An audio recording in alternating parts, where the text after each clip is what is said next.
So, the North, more merchants, there's more trade or commerce, same deal. And the only cities in the real colonies are in the North.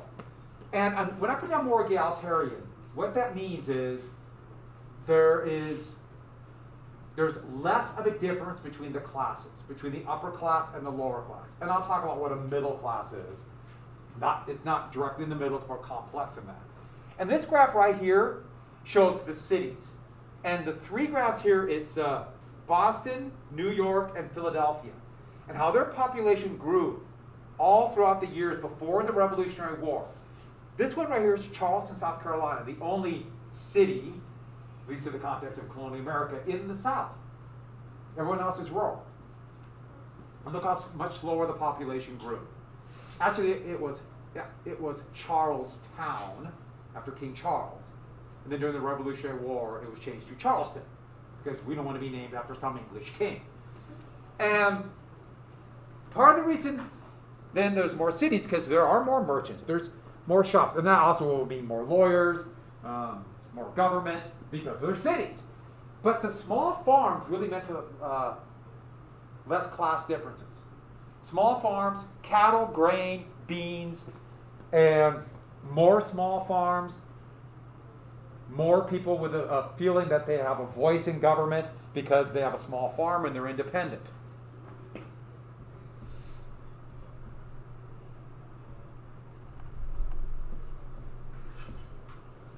I'm hitting this, see if it works. There's me! Shut up. Okay. It's just so I can see that I know I'm broadcasting. See? That's my monitor. All right. So next, a couple of things. These are all very basic things that go with their economy. And you'll notice something when I compare the economies. So logging, lumber was huge. And that's literally. They cut down the trees in England, and they had very big, broad trees, and any tree over the diameter of 16 inches had to go to England. That was the law. It was a big sign of rebellion if you had like a plank that was over 16 inches. It's like, I'm taking it to England. Shipbuilding fits in if you have logging. And by the way, all of these violated the various laws of mercantilism. Fishing makes sense. Whaling was big business, even though they're going to soon kill all the whales in the North Atlantic. So the whalers there in the next country will go to the Pacific and do the same. Crafts, and I mean any kind of construction from woodworking to ironworks to tin, printing, all of those. Printing press was big. Urban, pamphlets, the precursor to newspapers. Ironworks, and of course Rome. But the thing is, there's more trade. There's more merchants. And by that, there's probably a little bit more money. Even though, remember, there's no money in the colonies. Seems to be going? Good. So, there are more, but there are options in the North. South, a little bit different. Oh, I forgot the fur trade. Fur trade was huge. And we'll come back to the fur trade. So, bigger farms, but the main food crops, pigs and maize. Pigs and maize. Cattle don't like corn, maize. Now some of you might be thinking, wait a second, cattle eat corn all the time now. Yeah, and it's toxic for them. But they slaughter them before they get... Why do you think they would give cows antibiotics? Part of the reason is because they feed them maize. Today. I'm talking about today. Pigs eat anything. And they're really smart, but that's another story. And they're friendly. Who's been around pigs? Aren't they nice? And by the way, there are hordes of feral pigs right now coming from Canada. Right now. Right at this moment. So we got hurricanes, fires, pandemics, big flowing rivers of sludge in Arizona, and feral pigs. So with that, 2020. Okay.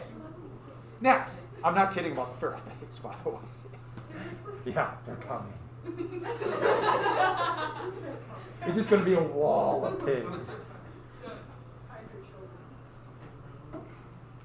Like the locust. Okay. But unlike the North, With the Piedmont, there's big farms, and that means fewer farms and just a few people on top, aka the aristocracy. And they grow cash crops. What are the cash crops? Tobacco, of course. Not cotton. Cotton was too expensive to work with, and they had no real use for it yet. The Industrial Revolution's coming and will change everything. Another big one was rice and indigo. Indigo is a purple dye, and both of them are grown most in the swamps of South Carolina. Swamps, mosquitoes, malaria. You could probably guess what's going to happen there. Lots of it, especially for Europeans. So they hide in the cities, and that means more African slaves. South Carolina is going to have the greatest percentage of African slaves of any colony than any state. Gee, I wonder which state will secede from the Union first and start the Civil War. South Carolina. Exactly.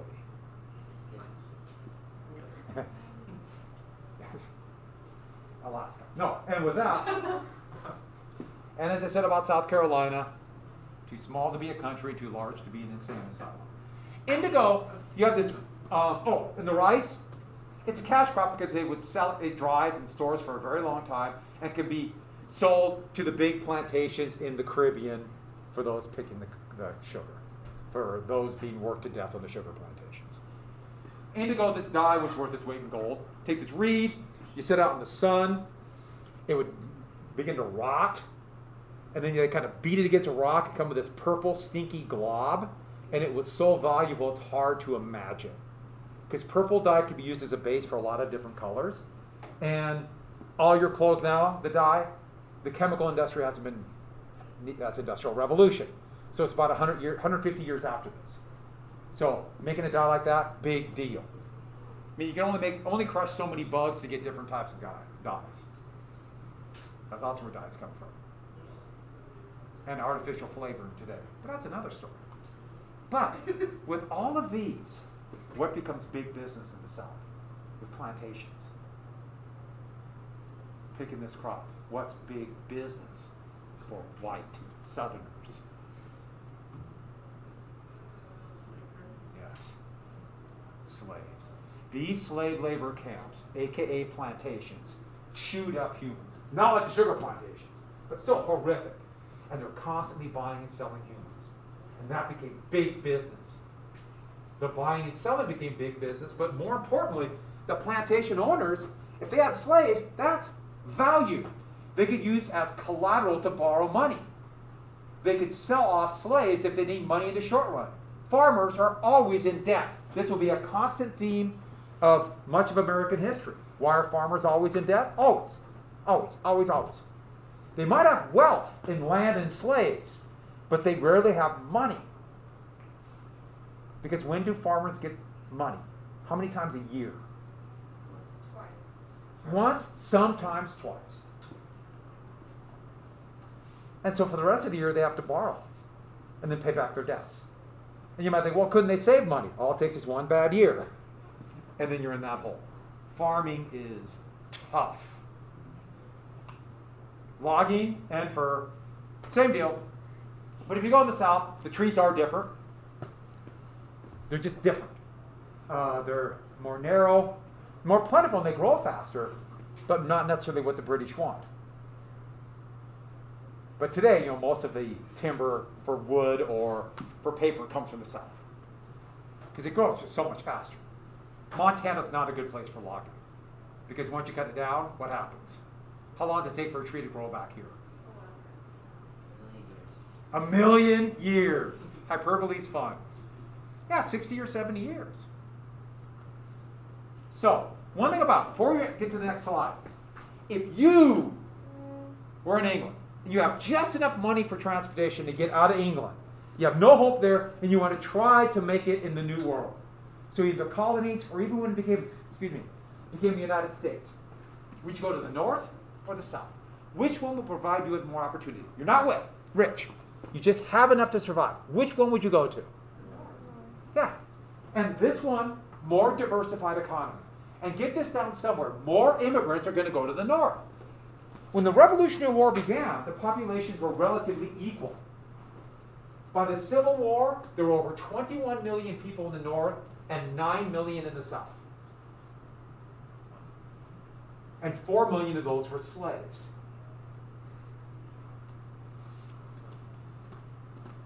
There's more opportunity in the North. There's more diversified economy.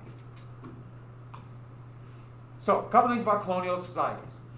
And they're going to develop, excuse me, their economy. I should have put these separately, but these New England and Middle colonies, more egalitarian. And there's a real feeling in these economies, or these colonies, that we're all in it together. That comes partially from their Puritan roots.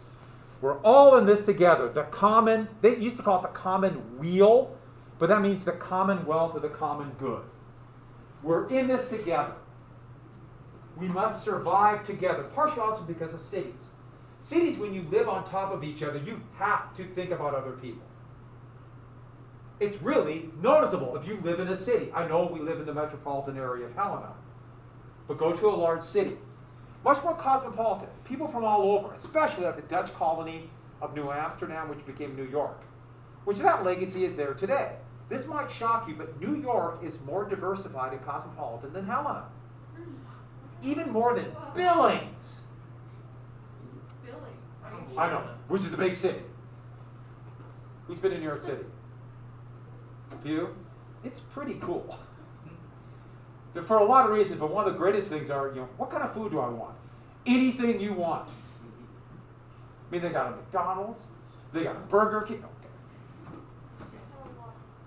No, it's kind of cool. Like, I'm going to have Ethiopian food. It's really neat. And in the North, especially New England, they felt like they had more self-government. They would have town meetings where individuals could, at least could debate key issues, decide taxes, have some feeling of self-government. So these meeting halls would be all over. And the elite still basically ran things, but still, there's more people who felt like they had a voice. I'll come back to these graphs in just a second. In these slave kingdoms in the Chesapeake, by the way, okay, here, only reason they went, plantations, get rich, slave herders. Chesapeake was more like they wanted to become English gentlemen, and that included having slaves. But aristocracy, and very individualistic. If you go to an area with your only goal is to get rich, the odds are you're not really going to care about other people. You might be polite, you might be nice to them, but your real goal is all yourself. Which kind of fits in with racism, doesn't it? And insular means like an island. Since it's more rural, it's not as cosmopolitan. I mean, they're basically only English settlers there, and it'll become even more defined in the years leading up in the Civil War, and then totally isolated for 50 years after the Civil War in the South. Anybody know what an oligarchy is? Rule by a few. Rule by a few. Just a few people on top run everything. Got that? Rule by a few? I missed a few things. I know it's weird, and I'm trying to keep it cooler in here so you're more active. You're right, even colder than that. What? I was just raising No, I'm kidding. What's your question? What is insular again? Sorry. Insular means like an island, so it's isolated. So you're not going to get a lot of different people coming in. Montana's very insular. Even today, we in some ways, when we have more ways to communicate with people, it becomes easier not to. It's almost that's the way it seems like. We're very insular. And you go to other places and it's not. And sometimes I like to be isolated, but I do miss, it's kind of cool to go. I grew up in Miles City, so I'm very cosmopolitan. Eastern Montana, right? You've been there, right? Mm-hmm. Who's been to Miles City? The rest, I knew there was something good about it. It's pretty terrible out there. I'll say it's pretty terrible. Are we talking about like staying in Miles City or like passing through? Or like driving through Miles I'm not driving through, experiencing it. It's pretty terrible. Oh, I So that's why we kicked you out. I stopped there for gas once. Is that good? Miles City, oh God. You guys could We were tough. Okay. And one thing about it is, this is actually kind of interesting too. Part of the reason is there's so much of a common good is, look at the first settlers in Jamestown. All men. New England, at least a few women. So that alone is going to lead to huge differences. And look at the life expectancy. So this is the life expectancy. Okay, if somebody reaches the age of 20, how much longer will they live? Like now? Well, this is then. So this is supposed to be at the end of the 16th century. So look at England. If you got to 20, an adult male would live to the mid-50s. Chesapeake, if you got to 20, look how much lower it is. And then New England's the highest. More diversified, feel like a more part of the life, and also more slaves. Yeah, that's the big thing about life expectancy. It's really hard to compare life expectancy today to then, because so many people back then didn't live to 1. It was tough getting to 1. Once you got past 1, the life expectancy wasn't a heck of a lot different than now. The problem was getting to 1. Because if they would have put the life expectancy for everybody from birth, it'd be about 37. Everything changed in the 20th century. Oh, and the other thing about life expectancy, not just for just get to 1, a third of all women died in childbirth. We hear about women having 17 children back then, going, what the heck, how? Not only is that's amazing now, I can't even comprehend that, but back then, how? So, let's go and get into That's the point you just said. It's like, oh look, the triangles. triangle trade. I know it's awful, we gotta get the mask back on. I know, I hate it too, trust me, I do. I'll take a good drink. But we gotta wear the mask. It appears like it's like 99% transmitted through the air. And I'm listening to M.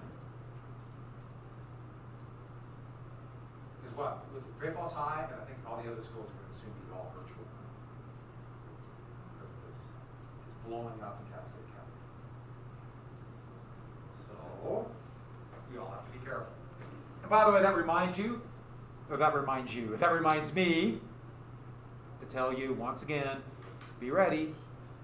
We might have all of a sudden, if we all of a sudden go online, we just immediately adapt, right?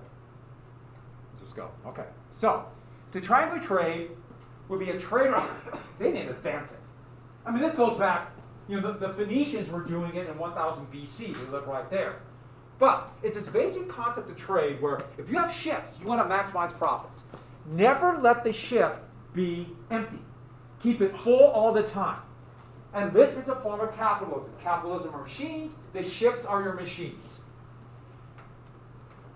And so this forms various triangle routes of carrying stuff. Triangular trade. But let me give you the best example of triangular trade. When I was in school, this is what I learned. And you might have learned this already. The 3 examples. So, starting in the West Indies.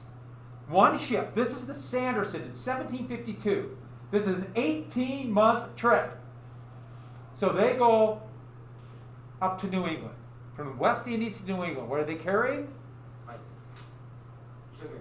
Sugar, rum. Or not rum, molasses. Exactly.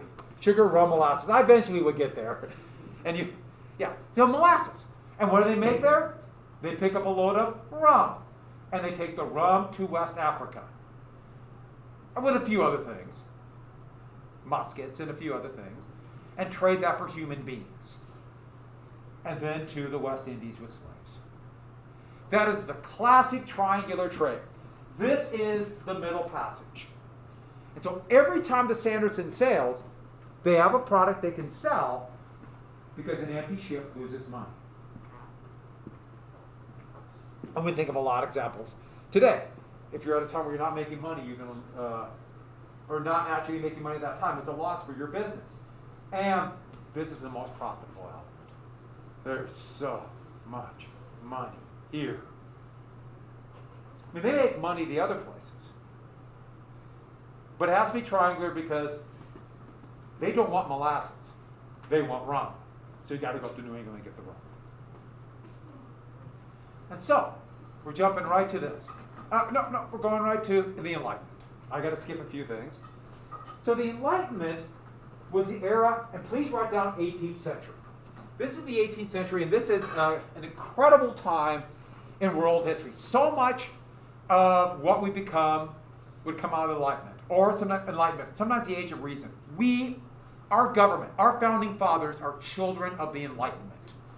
They saw themselves as enlightened individuals. And the Enlightenment got its start the century earlier with what's called the Scientific Revolution, where the beginnings of using observation and the scientific method to find laws for the way the universe functions. Most famously, Isaac Newton.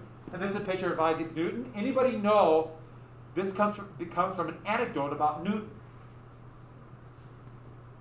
Here's an apple falling. What did he have? He said it was his eureka moment. Yeah, gravity. He wrote Principia Mathematica, where not only would he lay out the mathematical formula for why planets don't fly off everywhere and why we don't just fly off into the ether, as they would have called it. He laid out the mathematical principles and invented calculus.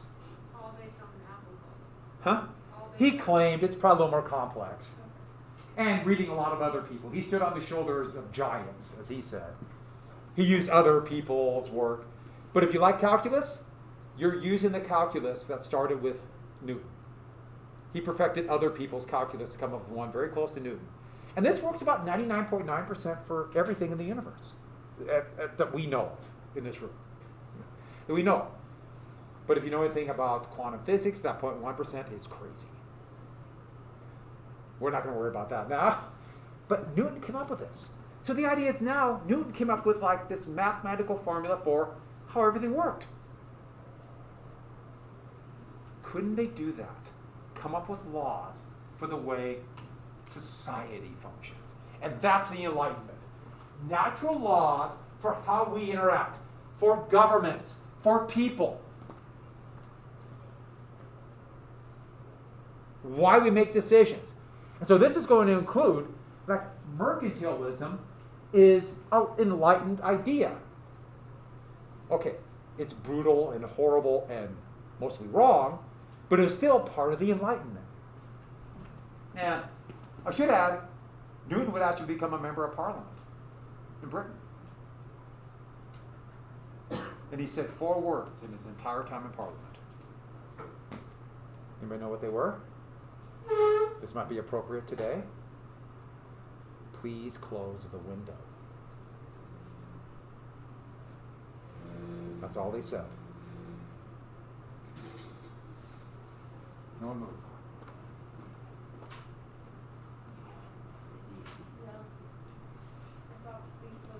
I must be hearing things. Did anyone hear like a weird, like a sound?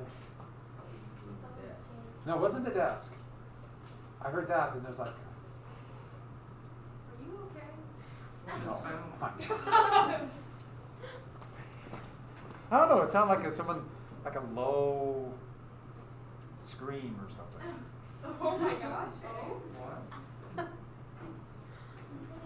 I don't want to know what. I don't want to know what goes on now. Okay, so one more thing about enlightenment.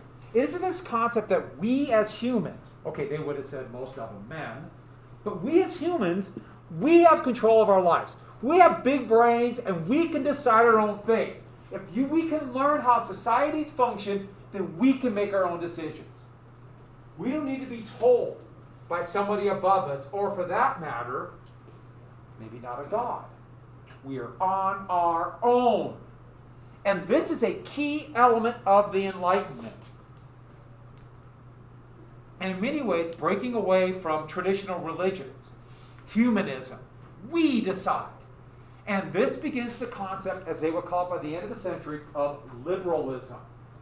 And liberalism goes on to this day. The concept of somebody who is a liberal believes that everybody has certain individual rights. Now, we can argue what those rights are. But we all have rights. And we're born with them. And some people don't have any more rights than anybody else. Some people are not more equal than others. I'm quoting Animal Farm. Who's read Animal Farm? You all did, didn't you, from freshman year? Seemed like a better book for a few years down the road, but I like Orwell. And so therefore, a term that will come out of the end of the 18th century. So from the French Revolution, so after the American Revolution, so this is liberal.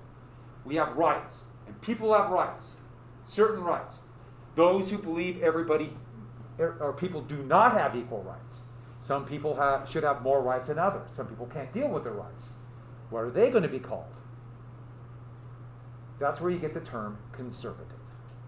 And that comes at the end of the 18th century. And the basic elements of those, what I just told you there, exist to this day, liberal and conservative.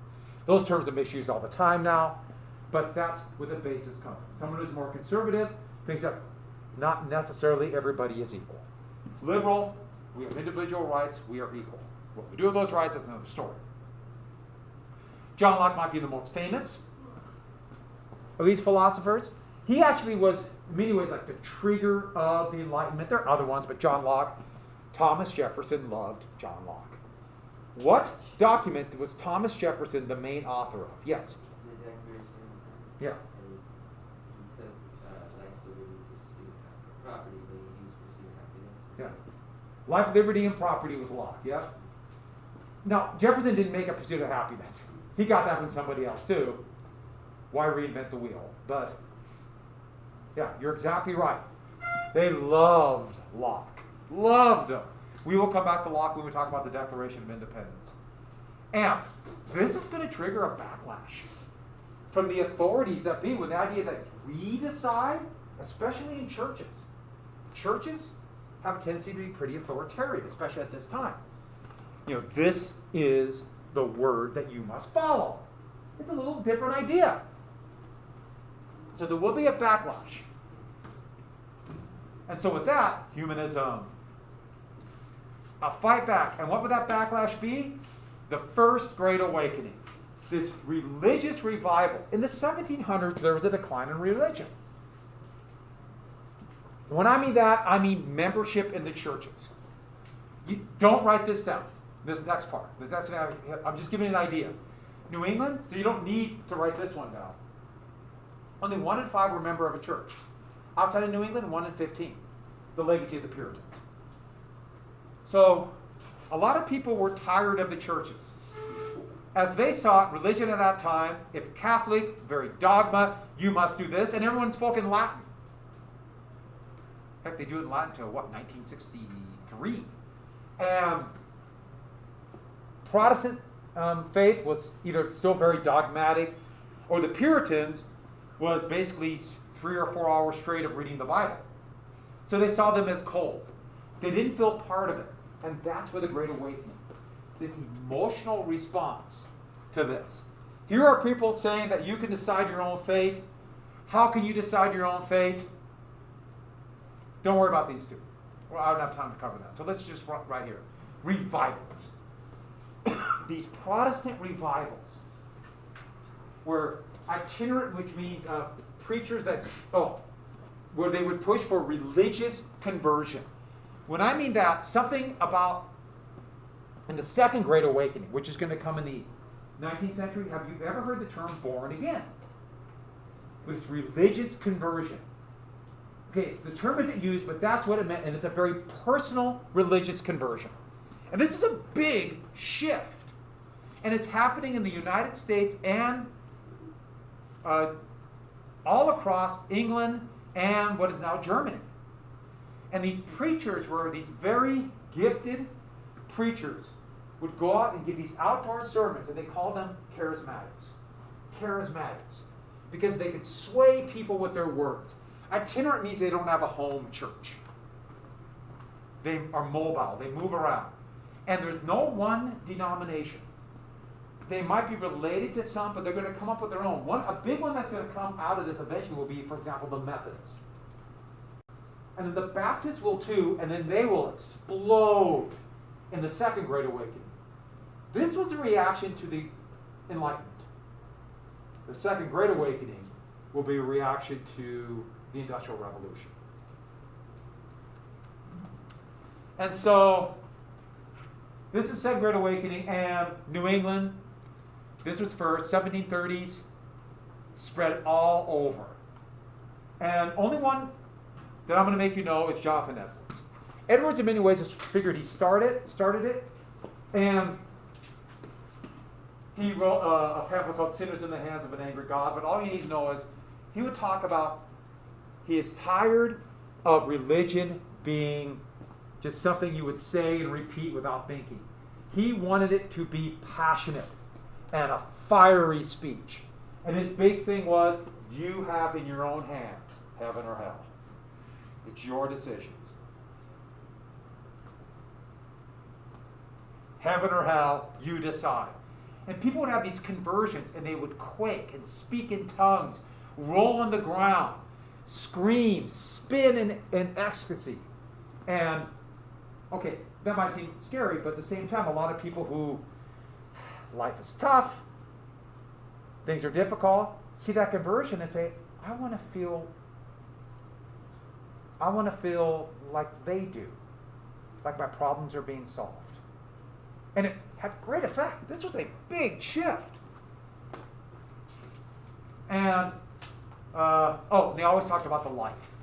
Going into the light. And this is a very emotional thing.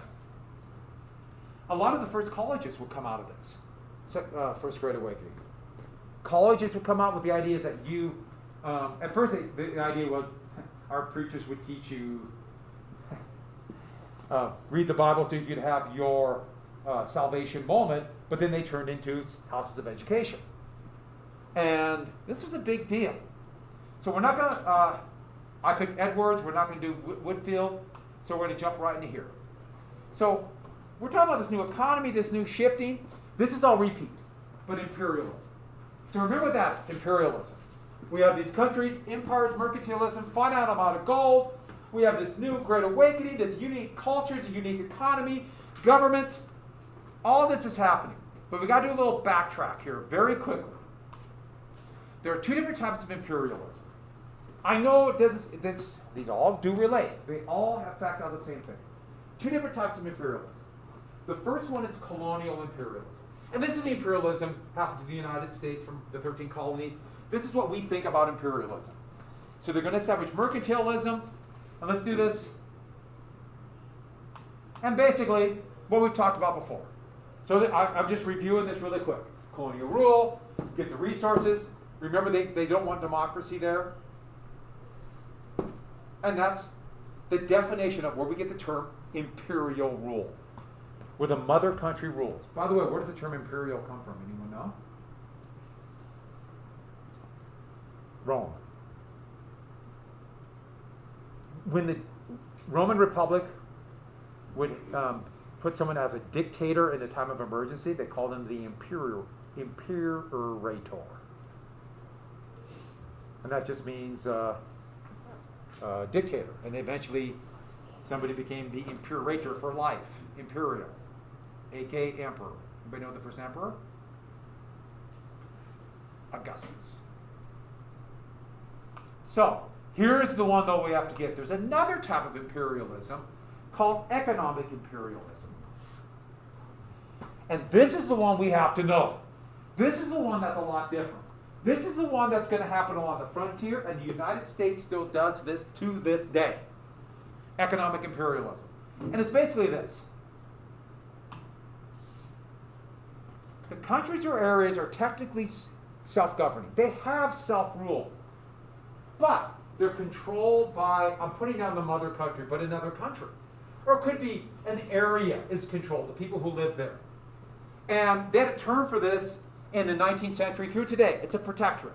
They're independent, but they're not really self-governing. And then the bell rings. Darn it, I want to finish this. All right, so tomorrow 9 o'clock, this is right where I'll pick up with Colonial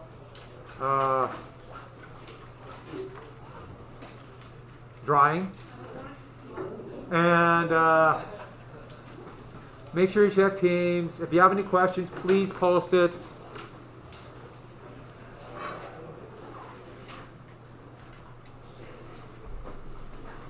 Please post it. I know this is weird, but we'll try to keep it. Try to keep alive. Please say the word. All right. Have a good day, everybody.